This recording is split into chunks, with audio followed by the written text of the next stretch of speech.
Hello everyone and welcome back to our backyard garden. Well, today I'm gonna make a video for you guys what we are doing in our garden.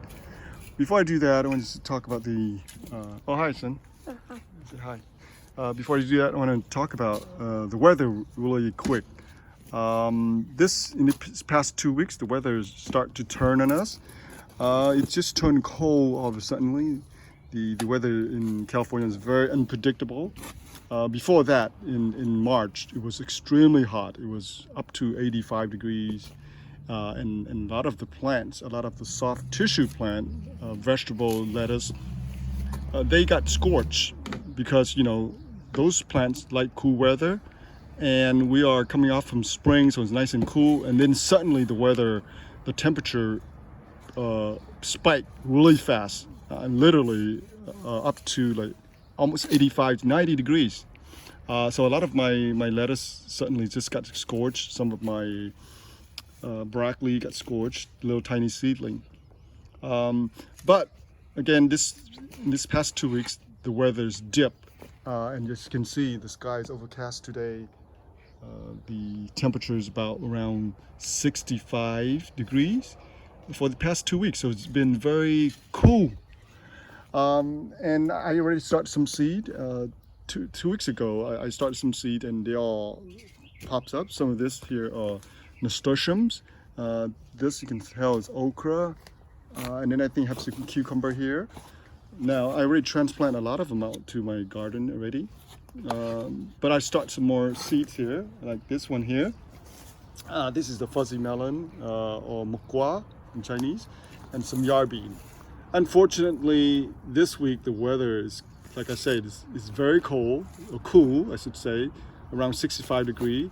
So hopefully they will germinate because, a lot of this plant need temperature above maybe 70 to really start kickstart their germination. Okay, but today what I want to talk about is really my soil amendment, how I mix the soil amendment to my garden. As you know, my garden soil here, it's really dry. Literally, it's made of sand, and that's it. Basically, that's it. So what I did in the past is that I combined several different variety of mix into to create a more, I guess, more water retaining kind of soil. So what I did is I got some of this here. This here is actually, it's called garden soil, but it's really the texture is really like compost. Okay, now you can use this as garden soil, but once you water it, it holds a lot of water, but after a while it will become very dry. So I use this, I mix this into my soil. I also add this soil amendment. And then this one by itself, it's already a soil amendment. You can see here, that's why it's amendment. It has a lot of good ingredients in it. It's organic, it's pretty good. Now this one also is very good in terms of the material in here, the ingredients. You got worm casting, bed guano, and all sorts of really good compost in here. I also add the worm casting. This is real beautiful. I love this variety. And I just want to show you how nice it is. Look at this. Extremely dark. Look at that. Beautiful. And then one more thing I add is the chicken manure. So I add literally 5 different ingredients: chicken manure, another soil amendment, worm casting, garden soil, but it's actually compost.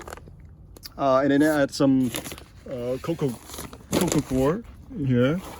Now when I add to my soil, I don't add the perlite because the perlite is really for drainage. I don't need that in this soil, in this garden, because it's already has a lot of drainage because it's really sandy already. Now, so this perlite here is really for my container stuff. Okay, so when I add the peat moss or cocoa coir, I don't put the perlite in it because I want the soil to retain as much moisture as possible here in my garden. So this mixture might not work for you because your soils might be different from mine. If you have clay, then you definitely need a lot of perlite and you need some sand to break up the clay.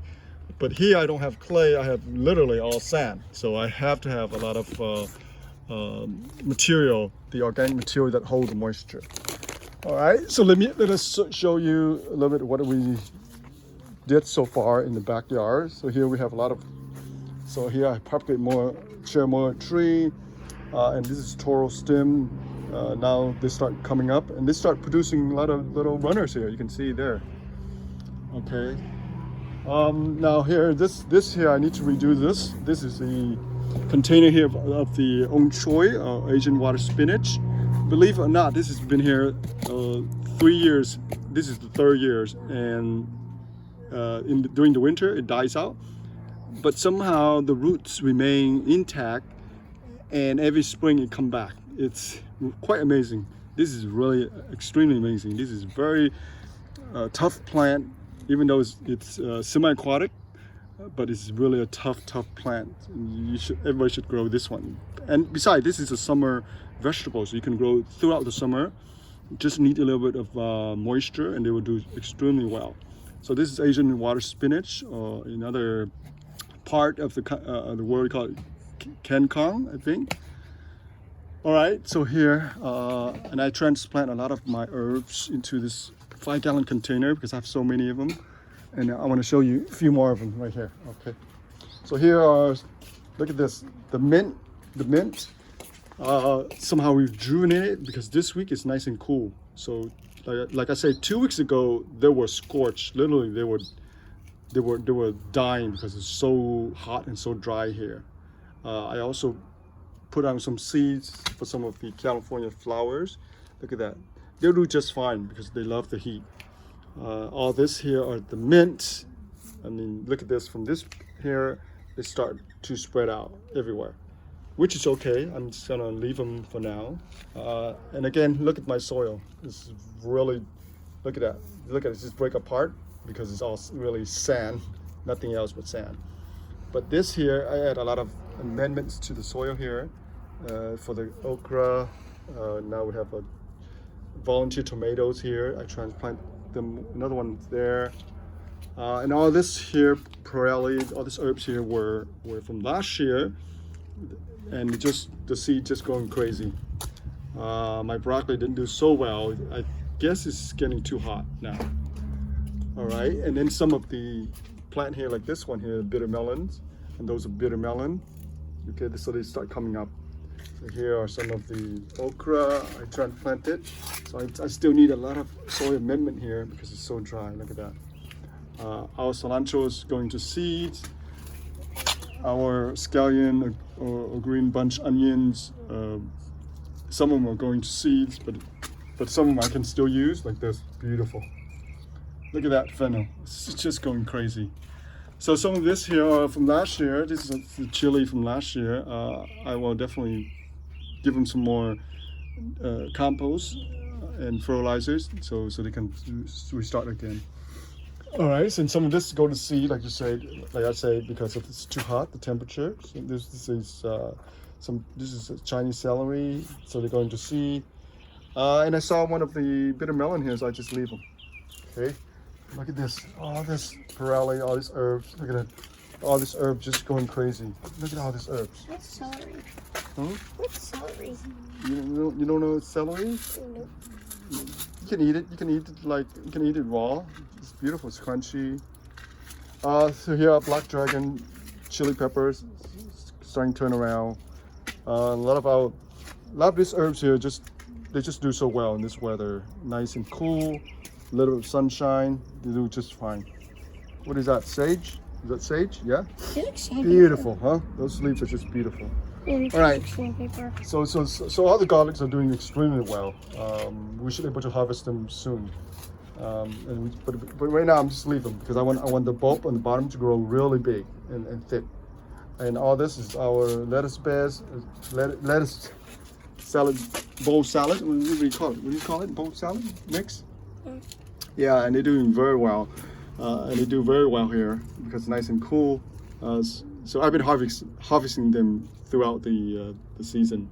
And look at this. One of them is even spilled it outside. Wow, this is just a beautiful. Look at that. Beautiful, huh? And you grow this, right, son? Yeah. So my son grew. How many plants you have here? 3? Yeah, 3. Sugar snap pea, right? Yeah. Pea, right? It's beautiful. Hopefully they'll come up here. So we need to add more compost to make them grow faster. And then we have some volunteer cucumber from last year. So how do you make cucumber? Oh, because we planted here. Remember, look, we still have some of the dead leaves here. So I transplant some of them here. Again, they need some heat. They need some sunlight to do well. So cucumber will not grow if below, I would say below 70 degrees. They don't do so well. They need at least 70 to 85 degrees to do well. But this guy here, obviously a Pirelli, just a gorgeous looking plant. Look at that, beautiful. And now we can actually harvest this. The leaf is just absolutely beautiful. Look at this. And if you turn the belly side up, look at that. Nice and purple. Well, I have a few little bugs here. It's okay, huh? Yeah? And the top is nice and green, but the belly is purple. Is that beautiful? Yep. What are this? Do you remember that? Beets. Oh, those are beets. Yeah, they do very well. And this variety we can grow throughout the summer too. But we have to transplant some of them out, son. Whoa, careful. Now this, again, garlic. Okay. Once they dried out, they tipped over, then we can pull them out. Because we just need the nice, beautiful bulbs on the bottom here. And obviously, all this here, milliball spinach, you can see the literally hundreds and thousands of them. Some of them, I think this is a red variety. Some of them are green variety. Last season they were here, but all the seeds, literally hundreds of thousands of seeds just spread everywhere. So they just pop up. I'm just gonna leave them, and then eventually I'll transplant some of them over to another section if I like. Or otherwise, I'll just leave it there.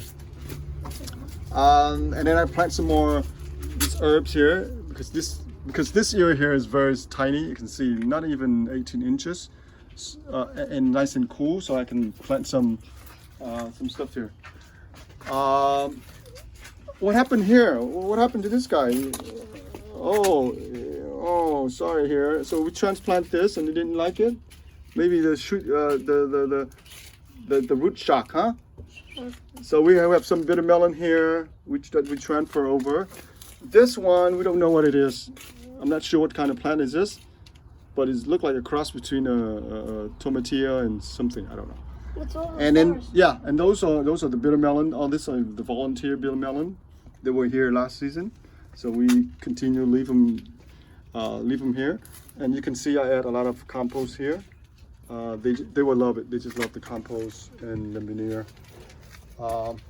And then this here are from last season also.